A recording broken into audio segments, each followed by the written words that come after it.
नमस्ते विद्यार्थी मित्र आणि मैत्रिणींनो. Good morning to everyone. या ठिकाणी आज आपण इयत्ता 9वी स्टेट बोर्ड असो किंवा CBSE बोर्ड सेमी आणि मराठी विद्यार्थ्यासाठी आज आपण एक नवीन सिरीज सुरू करत आहोत, जेणेकरून तुमचे सर्व कन्सेप्ट्स हे चांगल्या प्रकारे पूर्ण झाले पाहिजेत. कारण की विज्ञानामध्ये जोपर्यंत कन्सेप्ट क्लिअर होत नाही तोपर्यंत तो विज्ञान हा विषय समजण्यास अवघड जातो. आणि माझा हाच प्रयत्न असेल की जेणेकरून तुमचे जास्तीत जास्त कन्सेप्ट, खरं तर हे माझं टार्गेट हे मराठी मीडियमचे विद्यार्थी जे पर्टिक्युलरली सेमीला जातात त्यांच्यासाठी हा माझा प्रयत्न असणार आहे. कारण की त्यांना शिकवत असताना कन्सेप्ट न क्लिअर झाल्यामुळं त्यांना लिहिता येत नाही परीक्षेमध्ये, तर तो माझा प्रयत्न असणार आहे. तर आजपासून आपण इयत्ता 9वीचे, तुम्ही सर्व विद्यार्थी 9वीचे, यांच्यासाठी हा प्रयत्न करत आहे मी. सुरुवातीला आज आपण सर्वप्रथम व्हॅलन्सी आणि व्हॅरिएबल व्हॅलन्सी हा कन्सेप्ट आपण पाहणार आहोत. तर विद्यार्थी मित्रांनी व्हॅलन्सी हा कन्सेप्ट समजल्याशिवाय तुम्हाला केमिस्ट्री सायन्समधील एक केमिस्ट्री हा घटक जो आहे तो तुम्हाला ते समजणारच नाही. ते आपण हे सगळे जे केमिकल फॉर्म्युला आहेत आपण पाठ करतो. उदाहरणार्थ वॉटरचा फॉर्म्युला H2O आहे, हा आपल्याला पाठ आहे म्हणून तो आपण लिहून काढतो H2O. सोडियम हायड्रॉक्साईडचा फॉर्म्युला NaOH. सल्फ्युरिक ॲसिड असेल तर आपण H2SO4. नायट्रिक ॲसिड असेल तर आपण HNO3. हे असे सगळे फॉर्म्युले आपण पाठांतर करत बसतो.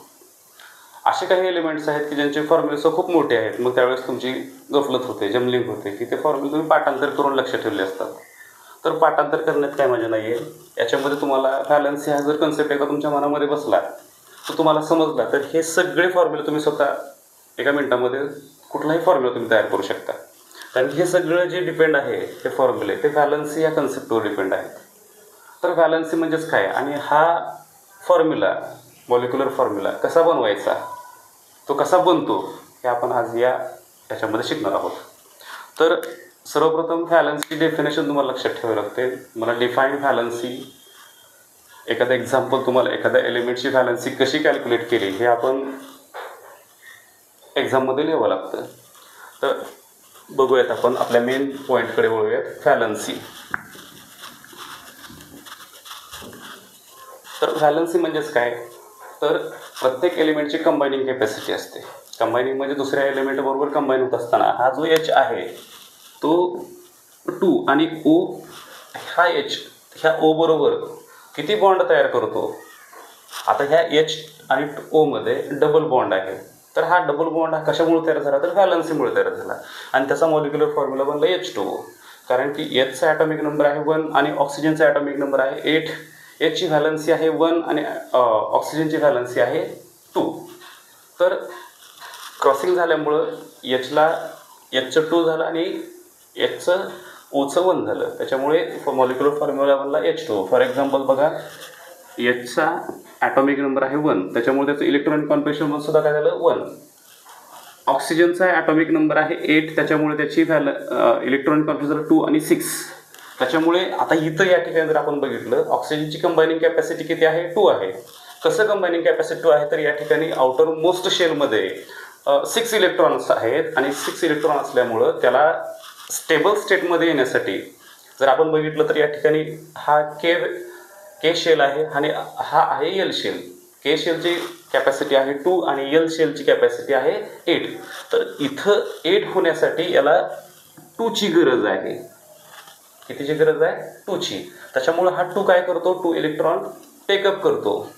दुसऱ्या एखाद्या एलिमेंट्सकडून तो पाहतो की कुणाकडे 2 शिल्लक आहेत. मग आता या ठिकाणी 2 शिल्लक कुणाकडे आहेत, तर हायड्रोजनमध्ये ह्या एका Hकडे 1 शिल्लक आहे. कारण की हा देतोय, कारण की याला कंबायनिंग कॅपॅसिटी ह्याची 1 घेण्यापेक्षा 1 दिलं सोपं वाटतं. त्याच्यामुळं ऑक्सिजन काय करतो, एक हायड्रोजन, या 1 इलेक्ट्रॉन ह्या एका हायड्रोजनकडून आणि दुसरा इलेक्ट्रॉन ह्या दुसऱ्या हायड्रोजनकडून. त्यामुळे ह्याचा मॉलिक्युलर फॉर्म्युला बनला H2O. परत एकदा, ऑक्सिजनचा ॲटॉमिक नंबर आहे 8, 2 आणि 6 म्हणून याची व्हॅलन्सी झाली 2. कारण की कंबायनिंग कॅपॅसिटी किती आहे 2 आहे, याची कंबायनिंग कॅपॅसिटी किती आहे 1 आहे. ही झाली त्याची valency.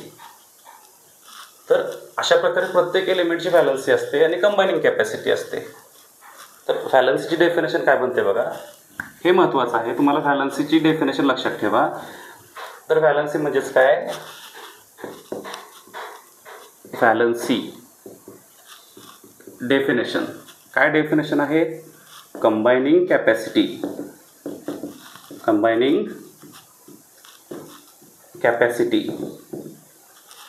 Of an element is called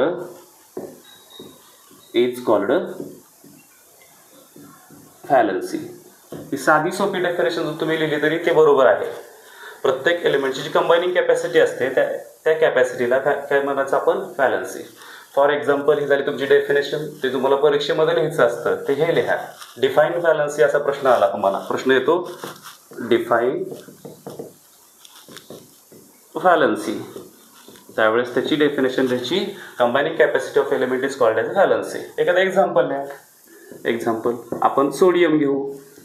सोडियमचा atomic number आहे 11. शक्यतो इयत्ता 9वी आणि 10वीपर्यंत तुम्ही 1 ते 20 पर्यंत जे एलिमेंट्स आहेत त्या प्रत्येक एलिमेंटचा ॲटॉमिक नंबर हे तुम्ही पाठांतर करून ठेवा.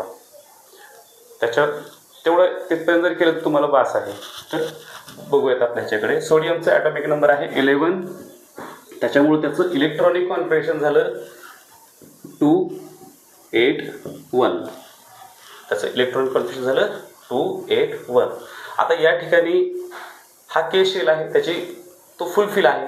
एल शेल आहे, तो पण फुलफिल आहे. आउटर मोस्टमध्ये किती इलेक्ट्रॉन्स आहे, 1 इलेक्ट्रॉन आहे. कळलं, इथे किती इलेक्ट्रॉन आहे 1. याची कॅपॅसिटी सुद्धा 8 आहे. मग इथं काय करतो, हा 1 इलेक्ट्रॉन जो आहे आउटर मोस्टमधला तो काय करतो, दुसऱ्या एलिमेंटला देण्याचा प्रयत्न करतो. Give away, that electron can be give away to the other elements and to form the ionic bond to that elements. So हा 1 इलेक्ट्रॉन जो आहे तो देतो, म्हणजे त्याची व्हॅलन्सी झाली, सोडियमची व्हॅलन्सी किती झाली 1. कळालं का. हे अशा प्रकारे व्हॅलन्सी प्रत्येक एलिमेंटची डिसाईड होत असते. मग हा जो नंबर आहे तो होल नंबर आहे. म्हणजेच याचा अर्थ प्रत्येक एलिमेंटला त्याचा एक स्पेसिफिक नंबर असतो. तो स्पेसिफिक नंबर म्हणजे त्याची व्हॅलन्सी. परत एकदा, valency is a combining capacity of an element is called as a valency. Example sodium, त्याचा ॲटॉमिक नंबर आहे 11. इलेक्ट्रॉनिक कॉन्फिगरेशन झालं 2, 8 आणि 1. आउटर मोस्टमध्ये व्हॅलन्सी बघत असताना आपण कुठं जायचं तर आउटर मोस्ट शेलमध्ये जायचं. आउटर मोस्ट शेलमध्ये किती इलेक्ट्रॉन्स आहेत 1, म्हणून त्याची व्हॅलन्सी झाली 1. आता तुम्ही म्हणत असाल की मग इथं हे व्हॅलन्सी कशावर डिपेंड होते बघा. आउटर मोस्टमध्ये तुम्ही बघितलं 1 आहे. समजा आउटर मोस्टमध्ये एखाद्या एलिमेंट्समध्ये, आता दुसरं एक उदाहरण आपण बघू. इथं व्हॅलन्सी लक्षात ठेवत असताना तुम्हाला एक साधी ट्रिक सांगतो बघा. आउटर मोस्टमध्ये आला तुम्ही, इथं 1 आहे. तर याच्यासाठी आल्यानंतर आपण समजा 8 पायऱ्या चढतो आहोत. जिना आहे आणि त्या जिन्याला किती पायऱ्या आहेत, अशा 8 पायऱ्या आहेत, बरोबर. या जिन्याच्या 8 पायऱ्या आहेत. म्हणजे तुम्ही सध्या किती नंबरच्या पायरीवर उभा आहोत, फर्स्ट नंबरच्या पायरीवर उभा आहोत. याच्यावरून तुम्हाला व्हॅलन्सीचं कन्सेप्ट एकदम छान प्रकारे क्लिअर होईल. बघा, आपण व्हॅलन्सी डेफिनेशन लिहिली, एखादं एक्झाम्पल लिहिलं, ॲटॉमिक नंबर तुम्हाला पाठ आहे 11, इलेक्ट्रॉनिक कॉन्फिगरेशन तुम्हाला लिहिता येतं 281. आउटर मोस्टमध्ये किती आहे 1 आहे. म्हणजे तुम्ही 8 पायऱ्यापैकी 1 नंबरच्या पायरीवरती उभा आहोत. तर बघा विद्यार्थी मित्रांनो, तुम्ही 1 नंबरच्या पायरीवरती उभा आहोत. 1 नंबरच्या पायरीवर 7 पायऱ्या वर चढणं सोपं आहे का 1 पायरी खाली उतरणं सोपं आहे. 1 पायरी उतरणं हे नक्कीच सोपं असणार आहे. म्हणून त्याची व्हॅलन्सी झाली 1. क्लिअर झालं का. अशाच प्रकारे आणखी एक एक्झाम्पल बघूयात आपण. दुसरं एक एक्झाम्पल घेतो मी. दुसरं एक्झाम्पल आपण घेऊ, क्लोरीन घेऊ आपण. क्लोरीनचा ॲटॉमिक नंबर आहे 17. क्लोरीनचा ॲटॉमिक नंबर आहे 17. आता 17 म्हटल्यानंतर फर्स्ट के शेलमध्ये गेले 2, त्याची कॅपॅसिटी 2 आहे. आतून बाहेरपर्यंत आपण शेल भरत जायचं. केची कॅपॅसिटी आहे 2, एलची कॅपॅसिटी आहे 8. 8 आणि 2 10 झाले. राहिलेत किती 7. म्हणजे आउटर मोस्टमध्ये किती इलेक्ट्रॉन्स आले 7 इलेक्ट्रॉन्स आले. आता व्हॅलन्सी आपल्याला कॅल्क्युलेट करायची आहे म्हणलं तर आपण कुठं बघायचं, आउटर मोस्ट ऑर्बिटमध्ये बघायचं. आउटर मोस्ट ऑर्बिटमध्ये इलेक्ट्रॉन्स आहेत 7. याचा अर्थ आपण आहोत 7 नंबरच्या पायरीवरती उभा आहोत. आता 7 नंबरच्या पायरीवर उभा आहोत म्हणल्यानंतर 7 पायऱ्या खाली उतरणं सोपं आहे का एक पायरीवर वर चढणं सोपं आहे? नक्कीच तुमचं उत्तर असेल एक पायरी उतरणं ही सोपी आहे. म्हणजे यामुळे सुद्धा या ठिकाणी सुद्धा क्लोरीनची व्हॅलन्सी सुद्धा झाली 1.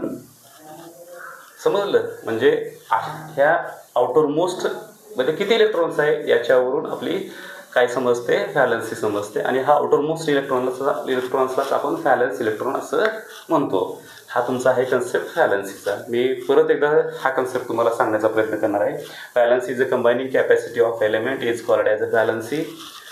एक्झाम्पल आहे सोडियम, त्याचा ॲटॉमिक नंबर आहे 11, इलेक्ट्रॉन कॉन्सन्ट्रेशन 281. आपल्याला पाहायचं आहे आउटर मोस्ट इलेक्ट्रॉन्समध्ये, आउटर मोस्ट शेलमध्ये किती इलेक्ट्रॉन्स आहेत, त्याला आपण व्हॅलन्स इलेक्ट्रॉन म्हणतो. इथं 1 इलेक्ट्रॉन आहे ज्याला आपण गोल केलेला आहे कारण की त्याच्यावरच आपली व्हॅलन्सी डिपेंड आहे. तर इथं 1 आहे म्हणजे आपण 1 नंबरच्या पायरीवर उभा आहोत आणि 1 नंबरच्या पायरीवर उभारलं असल्यामुळं खाली उतरणं ही सोपं आहे. किती पायरी? 1 पायरी. 7 वर पायऱ्या चढण्यापेक्षा म्हणून त्याची व्हॅलन्सी झाली 1. दुसरं एक्झाम्पल आपण बघितलं क्लोरीन, ह्याचा ॲटॉमिक नंबर आहे 17, त्याचं इलेक्ट्रॉनिक कॉन्फिगरेशन झालं 2, 8 आणि 7. तर या ठिकाणी आपण कुठं पाहिलं आउटर मोस्ट इलेक्ट्रॉन, त्याला व्हॅलन्स इलेक्ट्रॉन म्हणतात. त्या व्हॅलन्स इलेक्ट्रॉन 7 नंबरच्या पायरीवर उभा आहोत आपण. तर 7 नंबरच्या पायरीवर उभा असताना आपल्याला 1 पायरी वर चढणं हे सोपं आहे 7 पायऱ्या खाली उतरण्यापेक्षा. Therefore valency of the chlorine is 1. अशा प्रकारे अशी बरीच एक्झाम्पल तुम्ही घेऊ शकता. पण मला वाटतं या 2 एक्झाम्पलमध्ये तुम्हाला नक्कीच समजलं असेल. या ठिकाणी तुम्हाला व्हॅलन्सी समजायचं असेल तर सगळ्यात महत्त्वाचं ॲटॉमिक नंबर लक्षात ठेवा, इलेक्ट्रॉनिक कॉन्फिगरेशन कसं काढायचं लक्षात ठेवा आणि व्हॅलन्स इलेक्ट्रॉन्सला गोल करा शेवटच्या. आणि त्याच्यावर लक्षात ठेवा की आपण 8 पायऱ्या आहेत, 8 पैकी किती नंबरच्या पायरीवर उभा आहोत त्याच्यावरून तुम्हाला नक्कीच त्याची व्हॅलन्सी समजेल. याच्या पुढला कन्सेप्ट आहे व्हॅलन्सीसारखा सेम टू सेम. तुम्हाला याच्यावरती फिल इन द ब्लँक्स ही डेफिनेशन आणि त्याचं एक्झाम्पल झालं. याच्यावरती एक हे पण विचारतात फिल इन द ब्लँक्स. बघा आपण बघितलं सोडियमचं ॲटॉमिक व्हॅलन्सी झाली 1, क्लोरीनची सुद्धा व्हॅलन्सी किती होती? 1च होती. कळलं? प्रत्येक एलिमेंटला त्याची एक पर्टिक्युलर नंबर आहे व्हॅलन्सी म्हणून. तर तो कसा नंबर आहे? होल नंबर आहे, अपूर्णांकामध्ये नाही आहे. तर प्रत्येकाचा एक होल नंबर आहे. एक तर 1 असेल, 2 असेल, 3 असेल, ती आर होल नंबर्स. म्हणून तुम्हाला ह्याच्यामध्ये फिल इन द ब्लँक्समध्ये विचारतात valency of an atom is dash dash number किंवा ट्रू ऑर फॉल्समध्ये valency of an atom is कसला नंबर असतो? होल नंबर असतो. कसला नंबर असतो? होल नंबर असतो. किंवा ट्रू ऑर फॉल्समध्ये valency of an atom is a whole number. True or false काय आहे? ट्रू आहे, कारण की प्रत्येकाचा एक स्पेसिफिक नंबर आहे जो कंबायनिंग कॅपॅसिटी आहे. त्या अशा प्रकारे व्हॅलन्सीचं कन्सेप्ट तुमचा काय होतोय? क्लिअर होतोय. त्याच्यानंतर आहे दुसरा एक कन्सेप्ट आहे, तो आहे नवीच्या पुस्तकामध्ये व्हॅरिएबल व्हॅलन्सी. हे झालं व्हॅरिएबल व्हॅलन्सी. पण निसर्गामध्ये असे काही एलिमेंट्स आहेत आपल्या पिरियडिक टेबलमध्ये ज्यांना एकापेक्षा जास्त व्हॅलन्सी आहेत, व्हॅरिएबल व्हॅलन्सी म्हणतो. तो व्हॅरिएबल व्हॅलन्सी तुम्हाला प्रश्न असतो, write note on variable valency. Define होतं. आता आपण बघतोय व्हॅरिएबल व्हॅलन्सी. तर विद्यार्थी मित्रांनो व्हॅरिएबल व्हॅलन्सी आता काय असेल? काही एलिमेंट्स आहेत. फॉर एक्झाम्पल आपण बघू कॉपर आहे, मर्क्युरी आहे आणि आयर्न आहे. हे जे 3 एलिमेंट्स आहेत, असे बरेच आहेत पण हे 3 आपण एलिमेंट्स जर बघितले तर ह्या 3 एलिमेंट्सला एक पर्टिक्युलर नंबर नाही आहे. तर या ठिकाणी कॉपरला Cu+ पण आहे आणि Cu2+ पण आहे. म्हणजे ह्याची व्हॅलन्सी कॉपरची काही कंडिशनमध्ये ह्याची व्हॅलन्सी 1 आहे आणि काही कंडिशनमध्ये ह्याची व्हॅलन्सी 2 आहे. ह्याची कंबायनिंग कॅपॅसिटी बघा आपण बघितलं सोडियमचं एकच नंबर होता, एकच आकडा होता 1. क्लोरीनचा पण बघितलं तर एकच नंबर होता, पण या ठिकाणी कॉपरला 2 नंबर आहेत, म्हणजे त्याची कंबाईनिंग कॅपॅसिटी कंडिशननुसार बदलते. इथं आहे 1, इथं आहे 2. तर ह्या जी व्हॅलन्सी आहे त्याला काय म्हणतो आपण, व्हॅरिएबल व्हॅलन्सी. हे कशामुळे ठरलं तर त्याच्या तिथल्या स्पेसिफिक कंडिशनमुळे, डिफरंट कंडिशनमुळं. कळलं का? आता कधी कधी विद्यार्थी मित्रांच्या मनामध्ये येतं की हे +1 किंवा 2+ काय आहे. तर हे बघा, ॲटॉमिक नंबरमध्ये जेवढे प्रोटॉन्स असतात तेवढेच इलेक्ट्रॉन्स असतात प्रत्येक एलिमेंट्समध्ये. आता हा काय करतोय बघा, हा कॉपर हे प्लस का तयार झालं, कारण का हा काय करतोय, एक इलेक्ट्रॉन लूज करतोय, देतोय, ऑक्सिडेशन होतं त्याचं. एक इलेक्ट्रॉन लूज केल्यामुळं एक इलेक्ट्रॉन कमी झाला, म्हणजे 1 मायनस कमी झाला, आणि कुणाची संख्या 1 प्लस झाली, प्रोटॉनची. कारण की प्रत्येक एलिमेंटमध्ये जेवढे प्रोटॉन्स असतात तेवढेच इलेक्ट्रॉन्स असतात. मग इलेक्ट्रॉन्स हा कमी झाला आहे, दिलाय त्यानं 1 इलेक्ट्रॉन दिलाय, त्याच्यामुळं कुणाची संख्या जास्त आहे, एका प्लसची संख्या जास्त आहे, म्हणून 1 प्लस. इथं किती इलेक्ट्रॉन्स दिलेत, 2 दिलेत. 2 दिल्यामुळं किती झाले, किती प्लस जास्त आहेत, 2. हा इलेक्ट्रॉन, हा प्रोटॉनचा नंबर हा इलेक्ट्रॉनपेक्षा कितीनं जास्त आहे, 2 जास्त आहे, म्हणून त्याची व्हॅलन्सी झाली 2+. कळलं का? हे प्लस काय आहे, 2+ काय आहे, म्हणजे याचा अर्थ कॉपरने 1 इलेक्ट्रॉन दिलेला आहे आणि त्याच्यामुळं प्रोटॉनचा 1 नंबर वाढला. प्लस हे वाढलं, कितीनं वाढलं, 1नं, म्हणून इथं 1 प्लस झालं. इथं 2 इलेक्ट्रॉन दिल्यामुळं -2 कमी झालं आणि प्लस कितीनं वाढलं, 2 वाढलं, म्हणून इथं 2 प्लस झाले. म्हणजे ह्यालाच आपण काय म्हणतो, व्हॅरिएबल व्हॅलन्सी. कळलं का? तर आता डेफिनेशन आपण बघूयात व्हॅरिएबल व्हॅलन्सीची. डेफिनेशन, व्हॅरिएबल व्हॅलन्सची डेफिनेशन. इन डिफरंट कंडिशन, अहो सांगून घेतो तुम्हाला, इन डिफरंट कंडिशन किंवा under the different condition some elements, काही एलिमेंट जे आहेत, exhibit the more than 1 valency.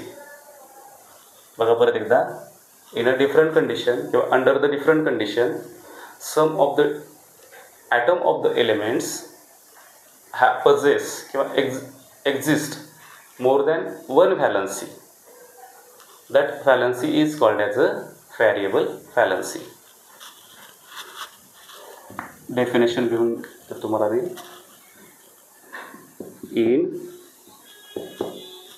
different condition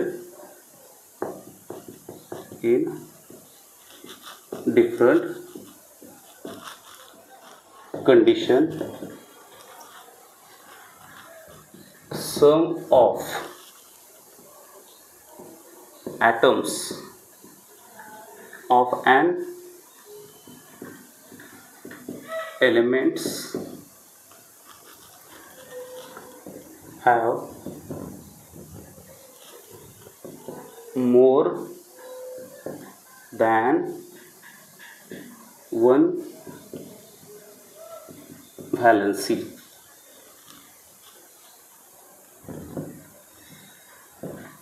That is called variable valency. ही साधी डेफिनेशन झाली, एकदम तुम्हाला शब्दामध्ये सोपी मांडता येते. बघा, डिफरंट कंडिशनमध्ये काही ॲटम्स जे आहेत एलिमेंट्सचे, ते काय करतायत, some atoms of an element have more than 1 valency. आता उदाहरण जर बघितलं आपण या ठिकाणी, कॉपर जर बघितलं मगाचंच, तर कॉपरला एका ठिकाणी कॉपरची व्हॅलन्सी आहे +1 आहे, तर दुसऱ्या कंडिशनमध्ये आहे कॉपरची व्हॅलन्सी आहे 2+. त्याच्यामुळं बघा, in different condition some of atoms, हे काही ॲटम्स आहेत एलिमेंटचे, some of atoms have more than 1 valency. इथं 1 आहे, तर दुसऱ्या कंडिशनमध्ये आहे 2, म्हणून त्या व्हॅलन्सीलाच काय म्हणतो आपण, कॉल्ड ॲज अ व्हॅरिएबल व्हॅलन्सी. एक्झाम्पल आहेत त्याचे, असे 2-3 एक्झाम्पल आहेत, हे लक्षात ठेवा. ही डेफिनेशन झाली तुमची. एक्झाम्पल, कॉपर, त्याचा ॲटॉमिक नंबर आहे, त्याचं सिम्बॉल आहे Cu. केवढा आपण व्हॅलन्सी लिहू, पहिली व्हॅलन्सी आहे त्याची Cu+, आणि दुसरी व्हॅलन्सी आहे Cu2+. तर याला काय म्हणायचं, क्युप्रस म्हणायचं, आणि याला काय म्हणायचं, क्युप्रिक. बघा, याचं काय नाव आहे, क्युप्रस. आणि याचं काय नाव आहे क्युप्रिक. दुसरं एक्झाम्पल आहे मर्क्युरी. दुसरं एक्झाम्पल आहे मर्क्युरी. मर्क्युरी सुद्धा more than one valency possess करते, एक्झिबिट करते. Hg प्लस आणि Hg2+. याला काय नाव आहे, आता इथं क्युप्रस आहे तर याचं काय झालं मर्क्युरस. याचं काय नाव आहे मर्क्युरस आणि याचं नाव आहे मर्क्युरिक. Mercurous, mercuric. तिसरं एक्झाम्पल आहे आयर्न. आयर्न Fe2+ आणि Fe3+. याला काय म्हणायचं फेरस आणि याला काय म्हणायचं फेरिक. तर आपल्याला लगेच लक्षात आलं असेल ज्यावेळेस व्हॅलन्सी ही कमी असते त्यावेळेस त्याचं नाव होतं मर्क्युरस आणि ज्यावेळेस वाढते त्यावेळेस त्याचं नाव होतं मर्क्युरिक. म्हणजे इथं पण तुम्हाला लक्षात ठेवा इलेक्ट्रॉन्स दिल्यामुळं लूज केल्यामुळं त्याला ऑक्सिडेशन असं म्हणतात. हे तुम्हाला 10वीला आहे पुढं. हे का झालं तुम्हाला एक 10वीला एक असा क्वेश्चन आहे पुढं अशी तुम्हाला रिएक्शन देतात Fe2+ is converted to Fe3+ किंवा ferrous is converted to the ferric. This is type of oxidation reactions in which that losing the electrons. Oxidation means it is a process of the losing of electrons is called as a oxidation. म्हणजेच हे oxidation example आहे. किंवा तुम्हाला fill in the ब्लँक्सला विचारतात किंवा true or फॉल्सला विचारतात. अशा प्रकारे तुमचं व्हॅरिएबल व्हॅलन्सी त्याचे एक्झाम्पल नंबर 1, एक्झाम्पल नंबर 2 आणि एक्झाम्पल नंबर 3 एवढं तुम्हाला मला वाटतं एवढं जर लिहिलं तुम्ही व्हॅलन्सी आणि व्हॅरिएबल व्हॅलन्सी तर नक्कीच तुम्हाला आउट ऑफ मार्क पडतील अशी मला तर आशा वाटते. हाच आपला पहिला प्रयत्न आहे त्याच्यामध्ये. कारण की माझ्या बऱ्याच विद्यार्थी मित्रांनी मैत्रिणींनी सांगितलं की सर आपण जर असे ऑनलाईन लेक्चर घेतले तर आणखी चांगल्या प्रकारे आम्हाला समजत घरी बसल्यानंतर व्हिडिओज पाहायला मिळते. म्हणून हा सगळा मी करायचा प्रयत्न केलेला आहे. जर तुम्हाला माझे व्हिडिओ आवडलेच तर खाली बेल आयकॉनचं बटन आहे त्याला तुम्ही प्रेस करा आणि सबस्क्राईब करा. याच्यापुढे असे रोज तुम्हाला व्हिडिओ छोटे छोटे कन्सेप्टचे व्हिडिओ टाकण्याचा प्रयत्न असेल. धन्यवाद.